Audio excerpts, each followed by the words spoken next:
Welcome everybody back to Boost in Motion, guys, and I got a different one for you guys today. Yo, GTR Manifold swap on your VR30? Yes, GTR parts. That's super weird. Guys, hit that intro. Welcome everybody back to Boost in Motion, guys. Good morning, good afternoon, and good night. Thank you.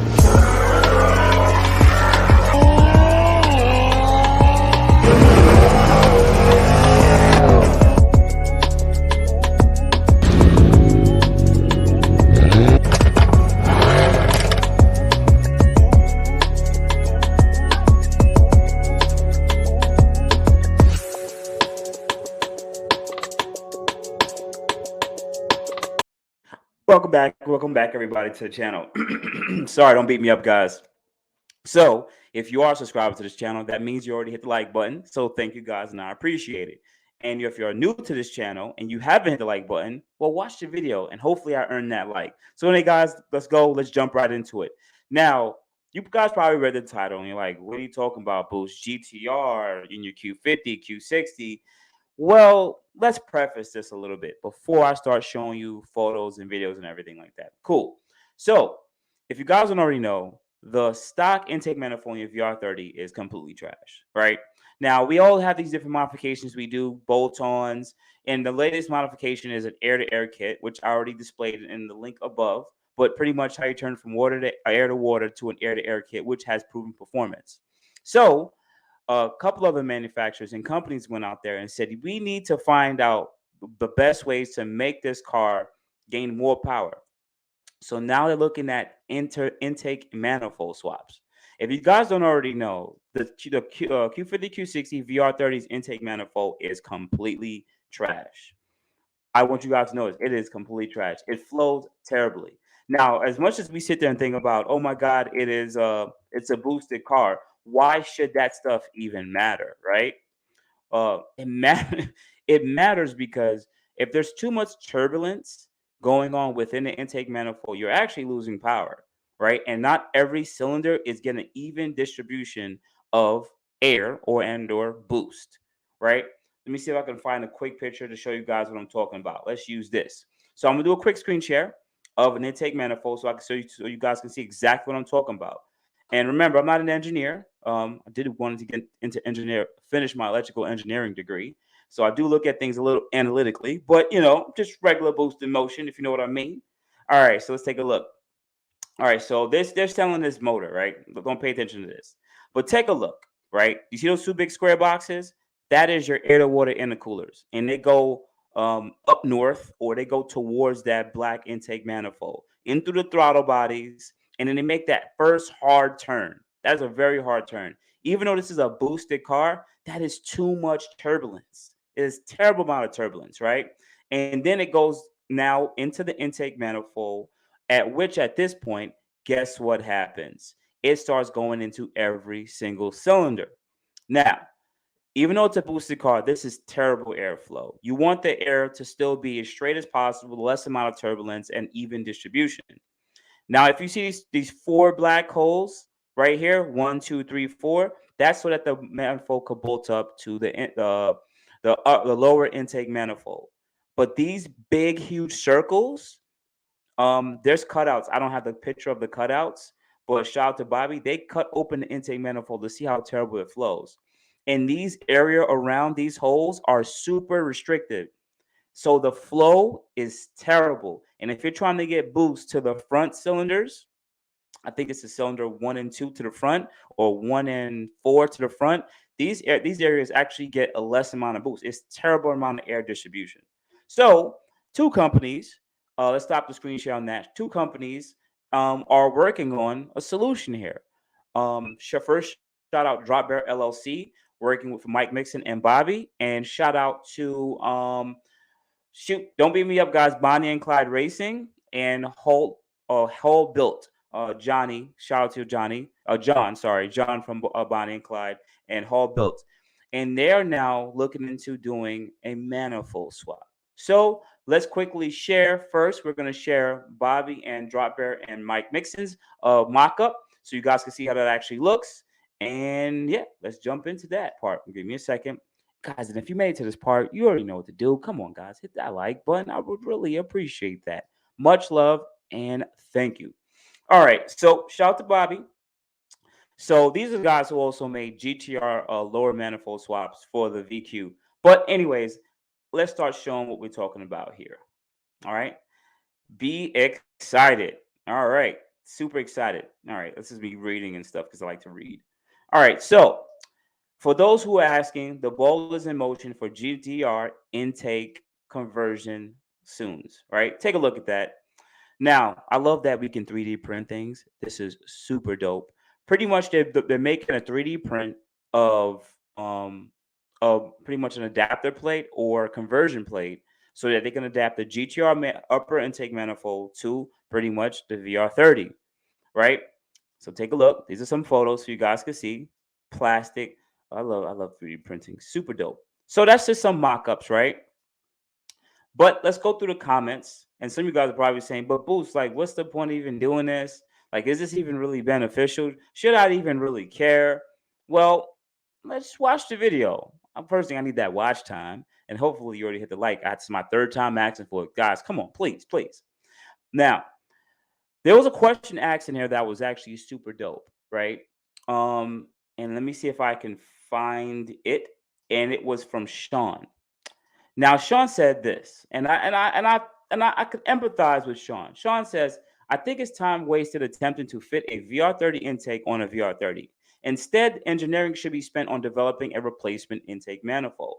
The runners where the upper and lowers meet are something like 1 and 3/16 and 2 and 1/4, or close to that. That ends up being about 2.5 square inches. That is plenty of available port area per cylinder for CFM."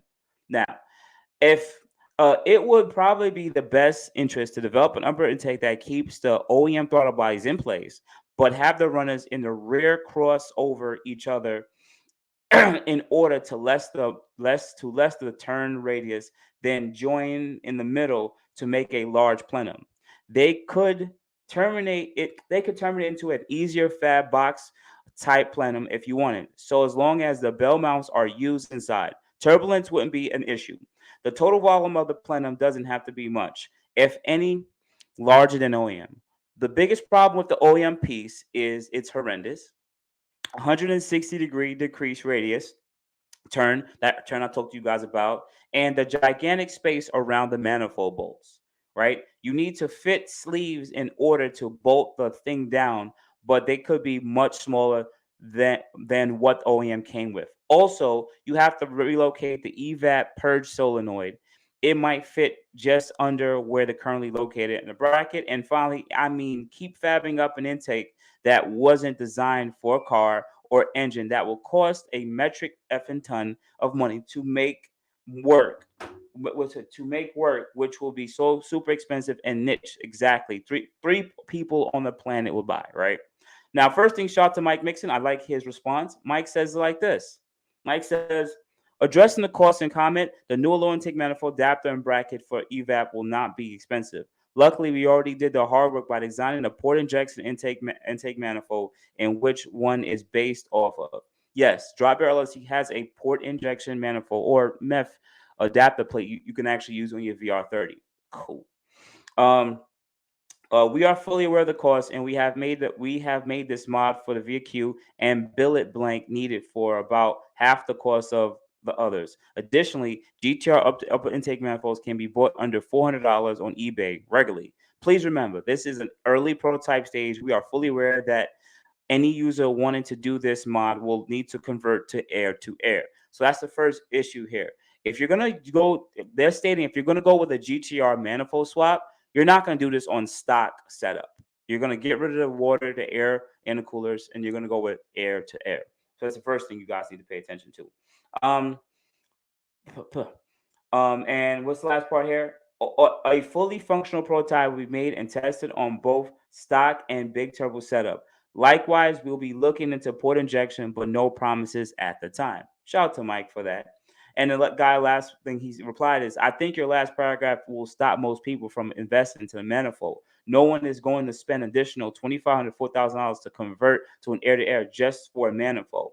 Though I agree that most people are looking to manifold change are probably exceeding the capabilities of any air to water intercooler in OEM position solely based on size limitation. Still, I think it exceedingly wise to flow bench an OEM manifold to get an idea of just exactly what kind of CFM limitations are presented. Shout out to Sean for that. I think Sean, me and him actually see eye to eye, and I know Mike understands the jargon too. These guys know it. Yes, you want to do a flow bench. You want to see how much psi, how much air flows through this intake manifold to the point that it chokes up. We technically still haven't had any data doing testing to see if it's really beneficial. So right now, this is just eye candy for people until it's actually fully tested. Now, let me show you guys a little bit more pictures. Um, they also had this. They made this 3D print. Take a look. Right, looks good. All right, cool. Right. Let me see. No, there was no other additional information that was spreaded in there. Cool. Then this is the last one that they have. They tested it, test fitted it on a VR30. This is a VR30 right here. It's test fitted on it. See? Okay. And they had one more picture where they then put test fitted it on a car and to see if the hood will close. See, so it looks like a Q50. All right. They bolt it right up. And then see what they did there. They put the manifold on. Okay. And then they want to see if the hood can close.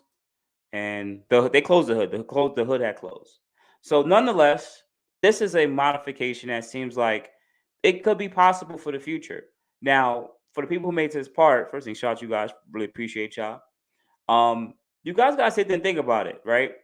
This intake manifold has the proper amount. I know it was designed for a GTR, but knowing that the air charge or the boost is going into this one cavity and then going into each runner into um every separate cylinder has proper amount of distribution of pretty much air. So there's less turbulence. The OEM one is trash. So they just want to see will it flow better with a GTR intake manifold. And that's the thing about engineering. You got to give things a try. Even though theoretically it sounds like, why would you waste so much money doing it? It could be a better benefit. You never know. And knowing that you're really not going to do this on OEM turbos unless somehow you push just the water intercoolers up and whatever, that sounds like too much work. Just go edit air. But I do understand what the guy is saying. You go edit air, which yields additional power, then you spend possibly another 2-3 grand to have a GTR manifold swap. I don't know. But anyways, I want to show you guys another company. It's cool because it's not the only company that's doing this right now. It seems like both of them are trying at the same time. Bonnie and Clyde Racing. So Bonnie and Clyde Racing, shout to those guys, man. That whole team, they're doing their thing, man. I gotta say it. Bonnie and Clyde came out there and they're really testing whatever parts out and doing whatever they can to try to bring out parts that really aren't on the market. And not a lot of companies really do stuff like that. You don't see that stuff often. So I actually love the fact that I get to see stuff like that and much appreciative to those guys. So they're doing something very similar. They said this is their phase two. Um, so today we are dropping a bomb, 4th of July. A 2-month project had finally come to an end, but there is more to phase two. Phase one, we have completed the complete GTR intake manifold conversion for the VR30. Remember, guys, this is 2 different companies doing this. Phase two uh, will not be revealed just yet, though some of you already know of our plans and why the GTR manifold project is even happening. All we can say is the best is yet to come. Well, there's a little bit of secrets here in this photo. I'm gonna show you guys, right? Bear with me. Sales are set to go live next week. We will post links to our websites where you will be able to purchase our kits. We will get done great job developing these kits at an affordable price. All details will be released next week. Remember, guys, Bonnie and Clyde is one of the companies that came out with the air-to-air kits. Also, they're trying to come out with their big turbo kits too. Just like Drop Bear LLC is coming out with their kit this July, uh, Bonnie and Clyde is releasing their kits too. So take a look here. If you guys don't take a look, this is a VR30, But take a look at that turbo right there. I really can't zoom in, sorry. But they have the turbo here on the side of this motor. So they're already made the air-to-air kit. They already got their big turbo, and they went with this intake manifold. And they're having it, they're making it get done. Cool. Let's take a couple better looks photos. See? Looked like it was a block off plate there welded in. I think that's the GTR. Look like the GTR. I would assume throttle bodies. They probably just have to reuse the pigtail or something just to mark the right connections and solder it. That's from the front view or the back view? Front view. And pretty much that's it. Let's look through the comments and see what some people might have said. All right. First thing, shout out to these companies even trying this out. Like, as much as people like talk their nonsense about other companies, like, oh, BMW just already thinks that it's done. I don't have to do all of this. This is what makes a car a tuner car. We find ways to get work done. We try to reverse engineer things and just see if they can apply. Because even from my Maxima days, people are doing manifold swaps. Like if you have like a 2002 a 2002 Maxima, you could do a manifold swap off like an '09 and up, and literally you're getting like 10, 15 horsepower because the intake manifold flows so much more better compared to the old one. You'd be so surprised. All right. Let's see here. So let me just look through some of the comments here. All right. Finally, this paired with Eric Kate. Gosh, Mike Mixon actually questioned him. Question him. How have you fit it in the car yet? A mock-up. How did you port the lower to go from a longitudinal oval to a longitudinal rectangle porting by hand or CNC? So if he what he's actually speaking about is pretty much the lower intake manifold, they look like ovals, right? They look like an oval. But on the newer VR30s, they're actually squares. So you just can't put those together. You usually have to port match it. Or in this case, they went with 3D printing, which makes it so much more easier. And then they cut that out of billet. But without doing something like that, how did you get it to match up? Uh, we had we have test fit several times and check hood clearance. We have been working on this for months now. Sean has done a lot of the fabbing. We have some stuff done by CNC and some of it will be done by hand port. For now, we are using factory GTR throttle bodies, but we will offer upgraded throttle bodies once the kids start moving out. And then Sean, I assume, is from that company, the other company. The ports are damn near center on center, so it's rather easy to make. Bear with me. It says my as far as the shapes of the ports, the width is very close, so it's just a matter of opening up the ports to match the GTR ports. The correct thickness gives plenty of room for that. So Mike says, well, so CNC machine adapter plate and hand ported transition for orientation. Have y'all also looked at modification you did to the GTR plenum and how could it affect the front cylinders? Yes, I looked at that. Cool.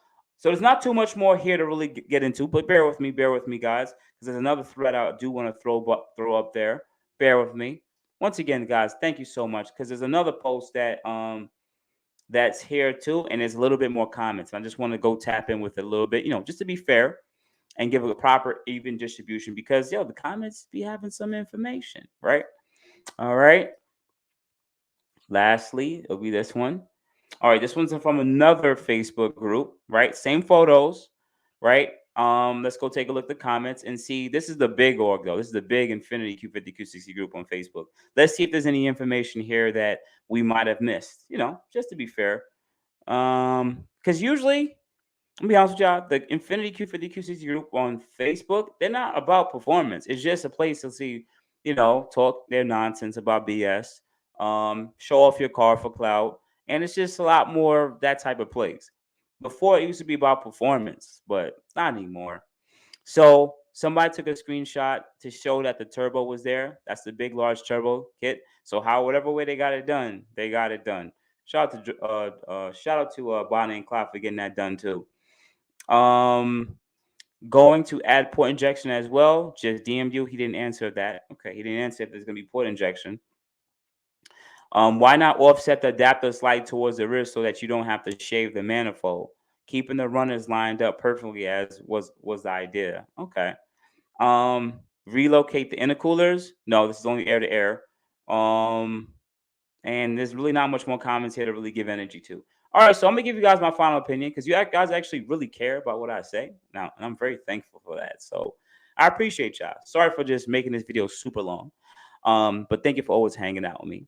So as Mike said, and like these other companies said, this is in its early infant stage.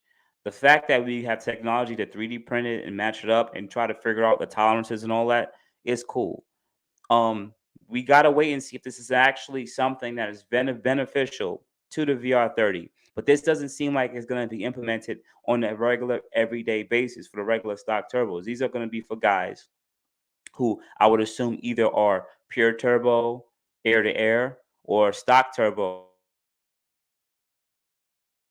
air to air. If you have the air to water kit or the air to water stock, this wouldn't benefit you. It's just they don't have that for them to try to find a way to relocate those air to water heat exchangers will be just well air to intercoolers will be just be unnecessary. So if you're air to air, this seems like this possibly could be a benefit in the future, but we have to wait to see what testing is done to see how good it flows because flow rate is important. But no matter if it's boost going in the manifold or if it's just regular suction without boost, you got to see how the air passes through the runners. Um, Nonetheless, some guys gonna still sit there and say, "So then boost." Well, if this is air to air and I'm gonna do it on stock turbos, like, do you think it'll be even a better modification even in that? I don't know yet. I gotta wait and see. When you go look at other platforms, usually other platforms, at least being a Nissan Infiniti platform, we do like a lot of this rigging thing. Like we do this hybrid type of stuff when we put different uppers and lowers and heads and stuff. We try to figure it out. But what I would say is this: I kind of understand what Sean had really said originally. Why don't you guys just develop a manifold? Like, just develop an aftermarket manifold that just have the proper amount of runners and then test that versus that rather than, just take people would have to go buy a GTR manifold and then buy your lower and then somehow piece that together. I could see the simplicity in it. I think AMS and a lot of the companies do so. Um, and I know on the VQ, the guys who do it on VQs, it's just a little bit easier because they're not dealing with like air to water intercoolers and all that nonsense. They're not dealing with that stuff. But I do see that there's more complexity with it doing on the VR30, trying to put a GTR manifold. So I get it, but let the engineers and the people actually try to work things out because at the end of the day, them trying out new stuff is only beneficial to you, and the buyer. Because at the end of the day, if it doesn't work, they won't try that idea. Also, remember the Nissan Z is coming out, so they're trying their best to find out other additional ways to see how we can gain even more power on this platform. Because at the end of the day, and let's be fair here, they were talking about air to air from years ago, and they said it didn't work. But what we found out was they weren't using the proper whoever was doing it wasn't using the proper air to air intercoolers. Um, they probably didn't have a good enough tuning, and they just couldn't figure it out. But nowadays they have figured it out. So it is what it is. Give them a shot. Give them a try. Let's wait and see. So give them some time. So outside of that, guys, you have a good morning, good afternoon, good night. Thank you for always banging with your boy Boost. I appreciate you guys for always supporting the channel. And if you made it to this point, you still hit the like button. Damn, I'm not boring. Shoot, man. God damn, help your boy Boost out. Trying to give you guys this info. So much love. I appreciate it. Contact me at boostinmotion IG, Facebook, and boostinmotion@gmail.com. Otherwise than that, guys, you have a good day. Appreciate you. Thank you, everybody, for watching. Do appreciate you guys. Love you guys very much. You can also check out the 2 links I posted for some of my other videos. Also, on top of that, if you want to purchase some Boost in Motion merch, definitely check the link that I posted also. And finally, if you've been watching all my videos and you enjoy them, please hit the link to subscribe to my YouTube channel.